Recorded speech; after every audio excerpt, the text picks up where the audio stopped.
This research project uses digital media within an artistic practice to try and carve out a space within the digital that feels somehow human. But what does it mean to be human post-computational turn?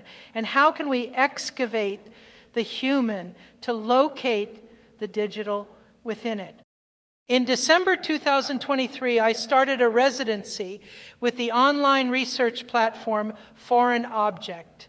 The residency, Deep Object, Agency at the Computational Turn, was run by Foreign Object founder Sepideh Majidi and the philosopher Reza Negarestani.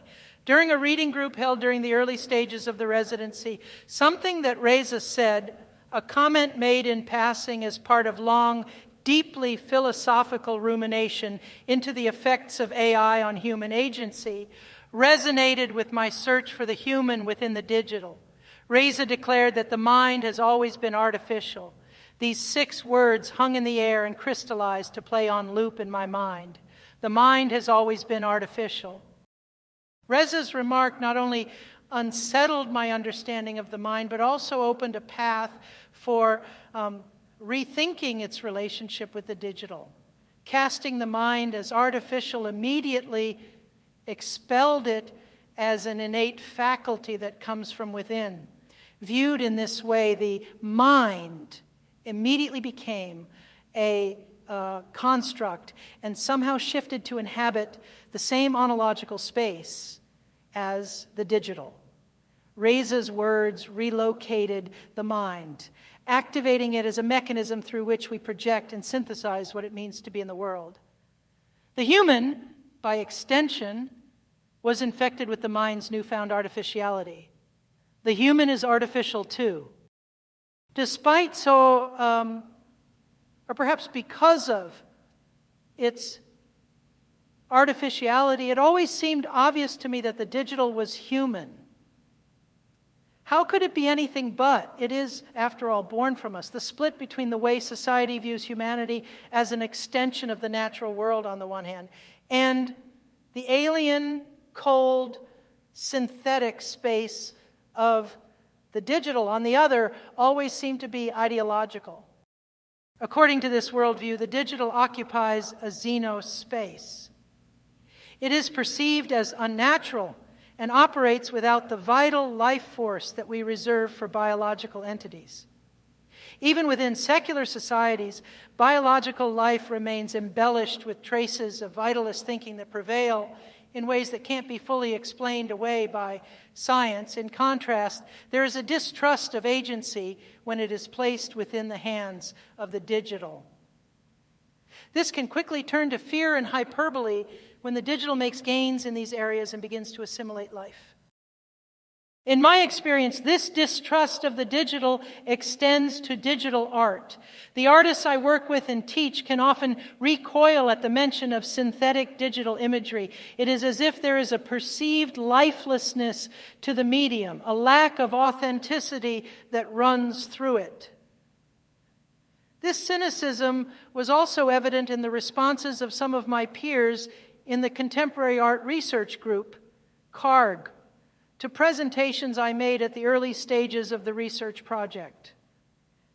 It should be noted that the majority of the group work in ways more readily accepted by the canon of contemporary art, but this was the space I was trying to find acceptance within through digital art practice, and these were the people who I had to win over to do so.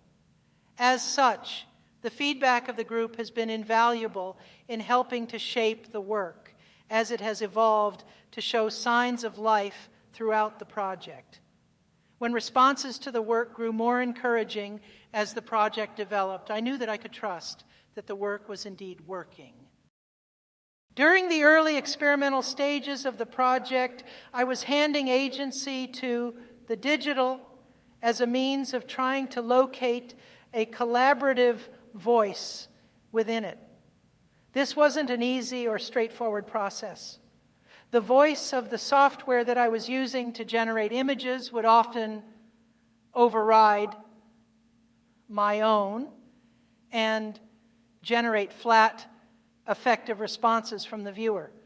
These failed experiments would lean into and perhaps reinforce perceptions that the digital is in some way inauthentic. When I presented these early moving digital images to CARG, which focused heavily on the synthesized nature of their creation, audience feedback focused on trying to understand how things were made.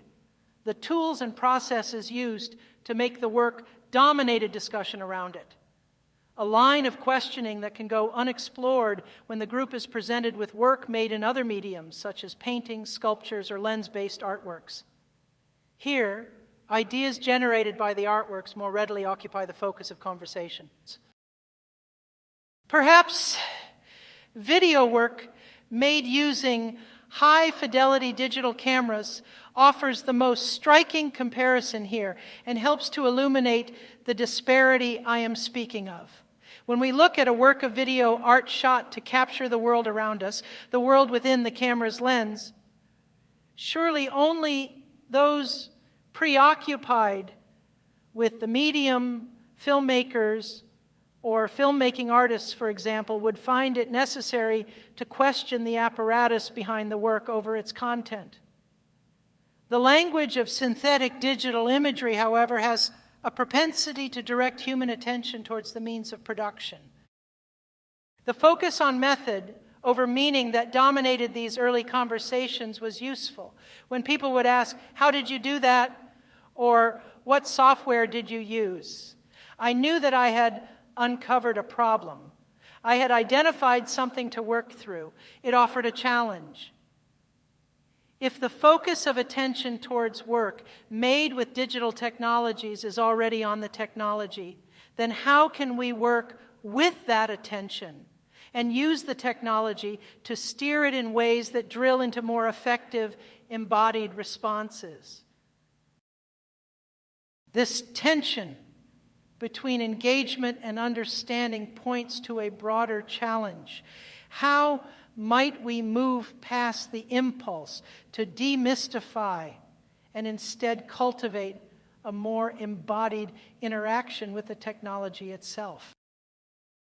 People can easily feel threatened by the black box nature of digital technology, leading to a need to try to understand how things are made. Willem Flusser's Towards a Philosophy of Photography, 1984, is useful here. Writing with surprising foresight into our digital age, Flusser described the photographic apparatus, a concept we can now apply to algorithms, as a super black box made up of black boxes, a system where understanding the inner workings is impossible and perhaps unnecessary. Instead, he suggested focusing on the inputs and outputs around this apparatus, leaving the inscrutable mechanisms within as they are. Flusser's view resonates with later thinkers like Nicolas Bourriaud, who explored remix culture in post-production. This process of reconfiguring existing images has been vastly accelerated by machine learning, especially with AI models like DALL-E, Midjourney, and Stable Diffusion, which remix images through vast data sets, reinforcing the black box metaphor in popular imagination. All of these AI text-to-image models generate images as if by magic through a graphic user interface, the kind of system we are familiar with interacting with on a daily basis through the windows and tabs of desktop computers, phones, and tablets. The following quote is taken from Nicholas M. Kelly's journal article, Works Like Magic: Metaphor, Meaning, and the GUI in Snow Crash, published in Science Fiction Studies, March 2018. In the design suggestions of contemporary interface gurus, the ideal scenario is for the computer to function as a type of black box, as defined in the fields of computer science and engineering. Inputs go in and consistent, predictable outputs go out, but the actual workings inside the metaphorical box remain unclear. The technology is sufficiently advanced to be inscrutable, and for the user, intentions become computer commands as if by magic. Whereas Flusser had deemed the mechanisms within the black box superfluous to understanding the cultural ramifications of the technical image, Kelly points to the fact that the black box is designed into digital systems from an ideological standpoint. In contrast, command line interfaces like Apple's terminal offer users a more raw form of access by bypassing GUIs. Neil Stephenson, in his essay, "In the Beginning Was the Command Line," argues that GUIs limit user control, offering a surface-level interaction with technology that can only be transcended by understanding code. Taking this as a cue, I have used high-level programming languages such as JavaScript and Python to interface with the black box throughout this project, using JavaScript libraries such as 3JS to render graphics in real time from code in the web browser. I've also used generative systems such as fine-tuned large language models and text-to-image technologies that use code to call upon APIs and build stacks of modular AI packages. These broader ontologies of networked modular stacks form what Katherine Hayles has described in Unthought, the power of the cognitive non-conscious as cognitive assemblages. The systems have been put together with the intention of broadening the scope of the flat image space that I was frustrated by, of speaking through a digital language that is not intentionally black-boxed by software designers. In doing so, I have found that working with code doesn't unveil the inner mysteries of the computer. The magic of the computer remains as mysterious as ever when translating my high-level intentions into commands. Code does give me greater control over computational systems, though. As a programmer, or hacker, as Stevenson refers to coders in his 1999 essay, I am, however, able to dive deeper into the stack of the cognitive assemblage. Code lets me tie different modules together into different combinations of functionality that produce variations of surface effects. Working in this way, I can generate spluttering audio output or flickering digital images that somehow register as embodied signals in meat space that are lively, uncanny, weird, eerie, or haunted. It is by experimenting with tying modules of the stack together in different combinations, and by sifting through their combined surface effects, using my body as a filter through which I register signs of silicon-based life, that I am able to grab onto tendrils and follow pathways that resonate with some innate understanding of vitality. It is within the folds and seams of these cognitive assemblages that I search for signs of silicon-based life. Whilst looking for the human within the digital, I have been working through the different ontological layers of digital image and sound production in search of a vital life force within the machine that somehow resonates with the idea of being human. I trust my body, responding to embodied feelings, to technological effects whilst augmenting technology with bodily traits such as lifelike movements, sounds, and the potential for creativity. I started the project 6 years ago, testing how digital cameras reproduce materiality as an index of reality in meat space. This early work extends the history of malleable reality in pre-digital photography. In Don't Hate the Index, Reconsidering the Promise of Peirce, Chris Belden Adams states, "Before the digital age, photography's conditional relationship to the real was reiterated with techniques such as lateral reversals, montage and collage, multiple exposures, retouching, hand painting, and composite image making practices. I began making images in the studio, mimicking how layers work in digital image software by layering different sheets of plastics and fabrics in the space between the camera's lens and images displayed on the screen. Seen through the eye of the digital camera, the tactile materials would add, multiply, screen, and color the digital images they affected.